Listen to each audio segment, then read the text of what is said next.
shaken by the wind? By saying this, Yeshua testifies of John's strong faith, and he upheld throughout all his life. He was not like this papyrus reed that could be shaken by every wind that blew. He was a man of faith. John the Baptist has succeeded amidst the temptation and the trials in leading a godly life. By the way, there's somebody else. The life of Paul, if you remember, also testifies of Paul's straight walk. We read in 2 Timothy 4:7, if you remember what he said. He said, I have fought a good fight. I have finished my course. I have kept the faith. Paul's appealed to the way he held his life, and he says, now you look back. I walked straight, right? These men are now in a great place, by the way. They are in the New Jerusalem with Yeshua. And now you think, what about some of the leaders that we have today? You know, a few days ago, I picked up a Christian magazine, and just in the issue of this month, it spoke of the fall of 3 important leaders. One article introduced a new pastor of an 11,000-member church, replacing one that fell into homosexuality with a male prostitute. One other article speaks of a leader of one of the largest churches in Brazil who gets a prison sentence because he smuggled money into the United States. Another article, and they were one after the other, another article reported that a well-known pastor was going through a divorce because his wife complained of domestic violence. He was arrested, and a $40,000 bail was posted. And this is not all. As I saw the advertising of some television show, I was surprised to see that 2 very well-known leaders, one who had committed adultery, and another who had scammed his flocks of hundreds of thousands of dollars, and he was jailed for quite a long time. These 2 were back with their own television show again. Let's just pray that only Christians read Christian magazines. I just hope that this magazine doesn't fall into the hands of unbelievers, because that would be a very bad testimony.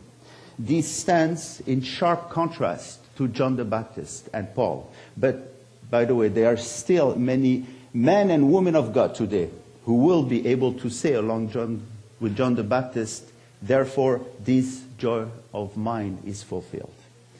They are not as loud and prominent, but they are there. And thank God for these workers. Besides, we have that cloud of witness that we can read in Hebrews 11, where we see men of women and women of God who kept their faith throughout their lives. And as we approach the 4th chapter of John, we are introduced with another conversation Yeshua had with another individual. In fact, there are 3 of such conversations following each other. The first one we have seen last week with Nicodemus. The second one is with a Samaritan woman, and the third with a nobleman, both in the 4th chapter. What we readily notice here is that we have a Jew, Nicodemus, a Samaritan, a woman, and a Gentile, the nobleman, who was most probably a Gentile, as we will see later. These 3 may represent the whole world that we see in John 3:16, the Jews, the Samaritans, and the Gentile nations. And to each one, Yeshua speaks in terms and images that they were most familiar with. And God so gracefully goes and brings them these words that they can understand. Let's begin by reading the first 4 verses of chapter 4.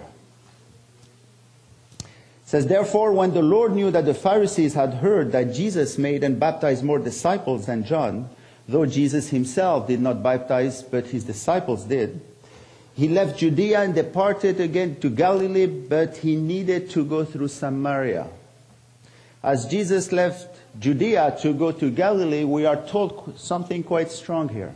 I don't know if you notice. We are told that Jesus needed to go to Samaria. How can the Son of Man need to go through a certain region? How can he need something, right? What does that mean? You know, the Greek word is elsewhere translated as he must, he ought to, something that was necessary to do. And so that was so necessary and vital, and why was that? By the way, there's a very great truth here for us that enhances God's love for all.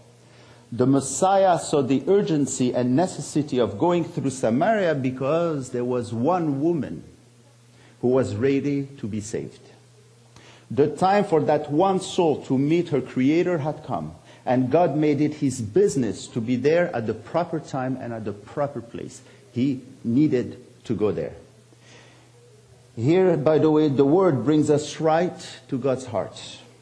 Here we can see how much God so loved the world. God is of no need, and He allows Himself to be pressed because He wants to save. By the way, you notice that Jesus went there before her. In verse 6, He was there and He sat down, and He was waiting for her. That's beautiful, by the way. People who passed by would have said, what is this man doing there? Well, he was waiting for a woman to be saved.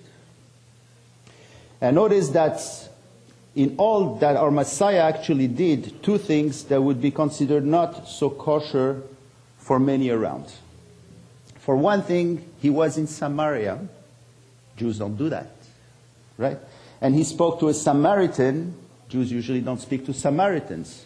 And He spoke to a woman Samaritan, even worse. You see? In fact, if a religious Jew had to go to Galilee, I'll show you a map, he didn't actually go across, he had to go all around.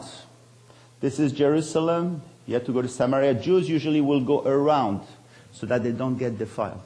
But Jesus Himself, He went straight. He needed to go straight Himself.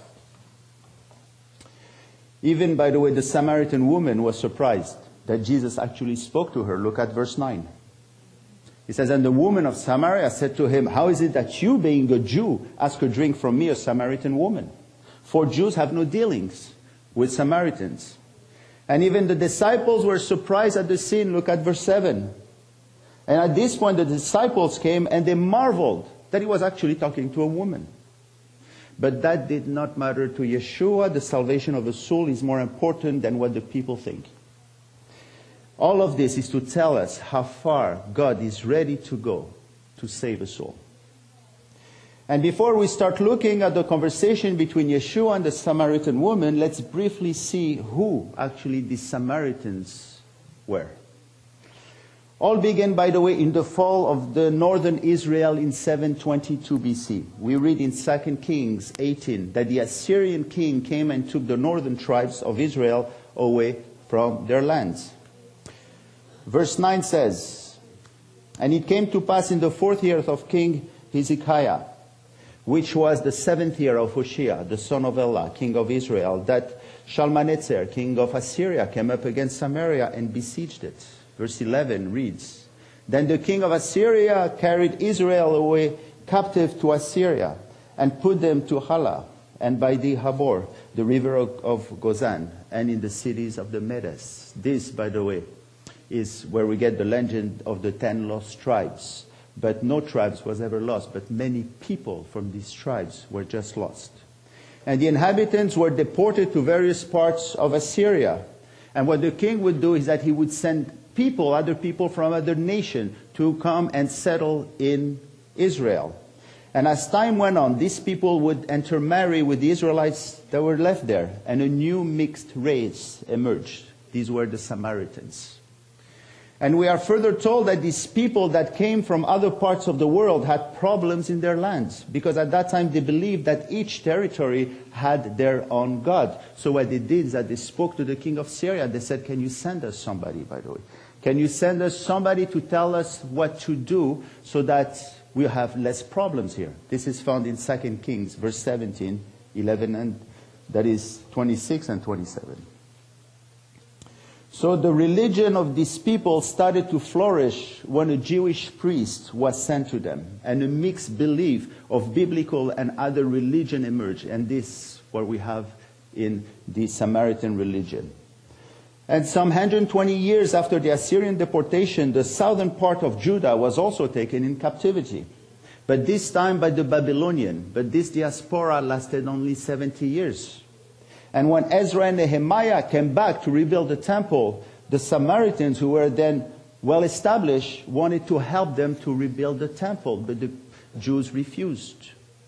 They refused actually their help because they didn't consider them as Jews. you will notice that in the list of the people that came back from Babylon, a list that we